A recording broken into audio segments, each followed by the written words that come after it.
आताची महत्त्वाची बातमी आपल्या समोर येत आहे ती म्हणजे ऊर्जा मंत्री यांनी घेतली वीज कंत्राटी कामगार संघाची मीटिंग। वीज उद्योगातील कंत्राटी कामगारांना मिळणार 19% वेतनवाढ जाहीर। महाराष्ट्र वीज कंत्राटी कामगार संघाच्या वतीने याचे स्वागत करण्यात आलेले आहे। याची माहिती दिलेली आहे दिलीप शिंदे, अध्यक्ष सातारा जिल्हा यांनी। महाराष्ट्र वीज कंत्राटी कामगार संघ संलग्न भारतीय मजदूर संघाच्या विविध मागण्यांच्या पार्श्वभूमीवरती राज्याचे ऊर्जा मंत्री माननीय नामदार देवेंद्रजी फडणवीस यांनी मुंबईमधील सह्याद्री शासकीय निवासस्थानी महाराष्ट्र वीज कंत्राटी कामगार संघाची मीटिंग घेतली। यावेळी वीज उद्योगातील कंत्राटी कामगारांना 19% वेतनवाढ फरकासह देण्यात येणार आहे। पुढील काळामध्ये कामगारांच्या प्रश्नांवरती सरकार सकारात्मक असून चर्चांमार्फत कामगारांना न्याय देण्यासाठी सरकार प्रयत्नशील राहील असे आश्वासन देवेंद्रजी फडणवीस यांनी शिष्टमंडळाला दिलेले आहे।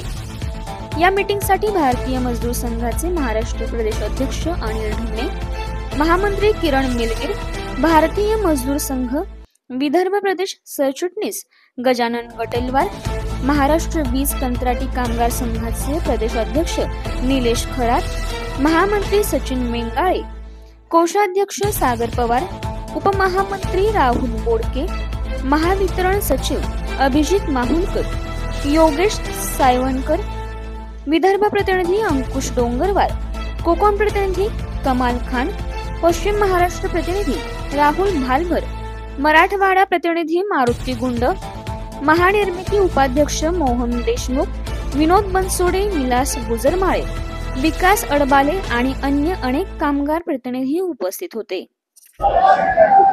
आज आपल्या सगळ्यांच्या दृष्टीने अत्यंत आनंदाची गोष्ट आहे। वीज वितरण आणि पारेषण आणि निर्मिती या तिन्ही कंपन्यांमध्ये काम करणारे सुमारे 40,000 कंत्राटी कामगार ज्यांच्या वेतनवाढीचा प्रश्न गेल्या वर्ष 2 वर्षापासून प्रलंबित होता, आज महाराष्ट्र शासनाने त्याच्यावर निर्णय केलेला आहे। आपले महाराष्ट्राचे उपमुख्यमंत्री आणि आपल्या ऊर्जा विभागाचे मंत्री माननीय नामदार देवेंद्रजी फडणवीस यांनी आज या कंत्राटी कामगारांना 19% एवढी पगारवाढ या ठिकाणी जाहीर केलेली आहे। त्याचबरोबर 60 वर्षापर्यंत कुठलाही कंत्राटी कामगाराला परस्पर कंत्राटदार काढू शकणार नाही आणि त्या ठिकाणी त्या कंपन्यांचे अधिकारी आणि कंत्राटदार यांनी जेव्हा मिळून निर्णय होईल तेव्हाच त्या ठिकाणी काढलं येईल, अशा प्रकारचा एक महत्त्वाचा निर्णय घेतलेला आहे। त्यामुळे कंत्राटी कामगारांच्या नोकरीला संरक्षण, त्याचबरोबर त्या ठिकाणी वेतनवाढ असा एक चांगला निर्णय या ठिकाणी घेतला, त्याबद्दल आम्ही सरकारला धन्यवाद देतो आहोत।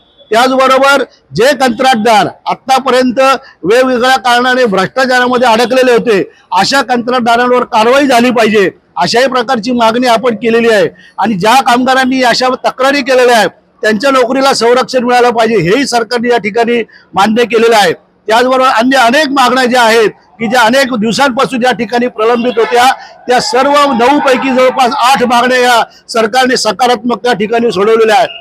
ज्या लोकांनी या आंदोलनामध्ये सहभाग घेतला म्हणून त्यांचं विक्टिमायझेशन झालेलं आहे त्यांना देखील सगळ्यांना कामावर घ्यावं आणि अशा कामगारांवर जर केसेस दाखल झालेल्या असतील तर त्या देखील मागे घ्याव्यात, अशा प्रकारचं आश्वासन या ठिकाणी सरकारने दिलेलं आहे।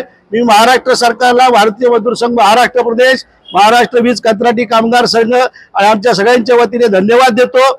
एसटी उद्योगाप्रमाणे वीज उद्योगातील कायम कामगारांप्रमाणे या ठिकाणी एसटीच्या कंत्राटी कामगारांना एक चांगली वाढ त्यांनी या ठिकाणी दिलेली आहे।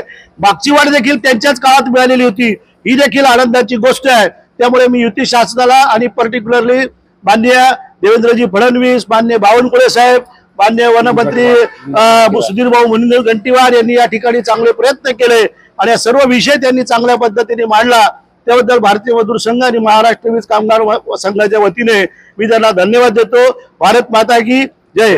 महाराष्ट्र वीज कंत्राटी कामगार संघाचा भारत माता की, भारत माता की।